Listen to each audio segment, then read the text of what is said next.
Bonjour à tous et bienvenue dans Eco Invest, votre rendez-vous hebdo consacré à l'actualité économique et aux grandes tendances de l'investissement. Ce numéro est consacré à une thématique centrale pour nos économies, la dynamique des investissements directs étrangers à la lumière des dernières analyses du rapport 2025 de la Conférence des Nations Unies pour le commerce et le développement.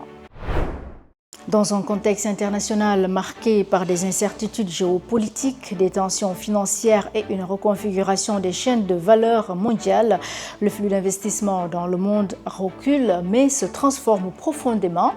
Nous allons ici décrypter d'abord la tendance globale des investissements dans le monde, ensuite la situation en Afrique et enfin la trajectoire du Sénégal dans l'attractivité des IDE. Au-delà des chiffres, nous finirons par une question essentielle. Comment, dans un environnement mondial plus sélectif, attirer des investissements de qualité, durables et créateurs de valeur pour nos économies? Pour en parler, nous recevons Seydou Nourou Sow, expert en économie à l'APIX, à la direction de l'intelligence et des perspectives économiques. Entretien réalisé par Fatima Ndiaye. Merci Oumou, bonjour à tous. Sans plus tarder, nous allons à la rencontre de notre invité du jour, M. Seydou Nourou Sow, expert économiste à l'APIX. Bonjour Seydou. Bonjour Fatima. Quelle est aujourd'hui la tendance globale des investissements directs étrangers dans le monde? Merci beaucoup Fatima. La tendance globale des investissements directs étrangers est clairement orientée à la baisse avec un recul d'environ 11% pour s'établir autour de 1 500 milliards de dollars, ce qui marque une deuxième année consécutive de cette contraction. Cette baisse est d'autant plus significative qu'elle intervient dans un contexte où l'économie, où le commerce et le PIB mondial restent relativement résilients dans un contexte que vous connaissez.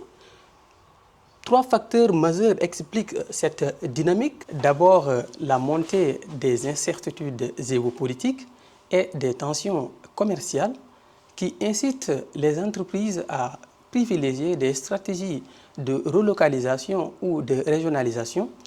Ensuite, le durcissement des conditions financières avec des taux d'intérêt élevés et une volatilité accrue des marchés qui pèsent particulièrement sur le financement de grands projets, notamment sur les infrastructures dont les financements ont chuté d'environ 26%. Enfin, une transformation structurelle des IDE marquée par une concentration croissante vers les secteurs du numérique et des technologies, dont la croissance annuelle atteint environ 10 à 12%, bien au-dessus du rythme de l'économie mondiale. L'Afrique enregistre une hausse des IDE. S'agit-il d'une dynamique durable ou d'un effet ponctuel? L'Afrique enregistre effectivement une hausse spectaculaire des investissements directs étrangers avec une progression d'environ 75% en 2024 pour atteindre près de 97 milliards de dollars. Cependant, cette baisse doit être fortement nuancée car elle est largement attirée par un nombre limité de projets, de méga-projets, notamment en Égypte avec un investissement d'environ 35 milliards de dollars dans le projet Ras El Hekma. Si l'on neutralise cet effet exceptionnel, la hausse des IDE sur le continent resterait autour de 12%, ce qui traduit un regain d'intérêt réel, mais encore à consolider. En 2024, le Sénégal a connu une baisse des IDE. Faut-il s'en inquiéter?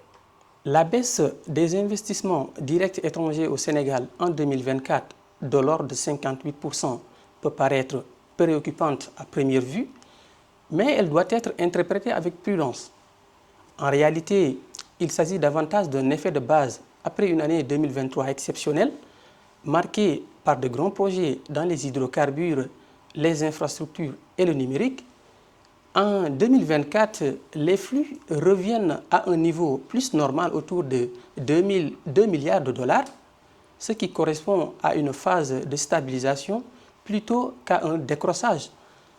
Par ailleurs, le Sénégal reste bien positionné au niveau continental en maintenant sa place dans le top 10 africain et continue d'attirer des investissements dans les secteurs stratégiques comme l'énergie, les télécommunications, les mines et l'industrie. Pour finir, selon vous, Quels sont les leviers que le Sénégal doit activer pour attirer davantage d'investissements? Dans un contexte mondial plus incertain, le Sénégal dispose aujourd'hui d'atouts importants en matière de climat des affaires, avec un positionnement reconnu en Afrique subsaharienne et une dynamique de réformes engagée. Cette volonté a été récemment renforcée par l'adoption d'un nouveau cadre juridique structurant, la loi numéro 2025-16 du 27 septembre 2025 portant Code des investissements, qui modernise en profondeur l'environnement de l'investissement en remplaçant le dispositif de 2004. Ce nouveau code introduit notamment une simplification des procédures, une digitalisation accrue, un élargissement des secteurs éligibles et un renforcement des garanties offertes aux entreprises. Parallèlement, les autorités ont engagé une dynamique institutionnelle forte avec les instructions du président de la République pour la tenue prochaine d'un conseil présidentiel de l'investissement rénové visant à lever les contraintes structurelles et à renforcer le dialogue public-privé. Merci beaucoup, M. Seydou Nourou Sow, pour ces éclairages. À toi, Oumou. Merci à toi aussi, Fatima Ndiaye, pour cet entretien. Voilà pour EcoInvest. Rendez-vous la semaine prochaine.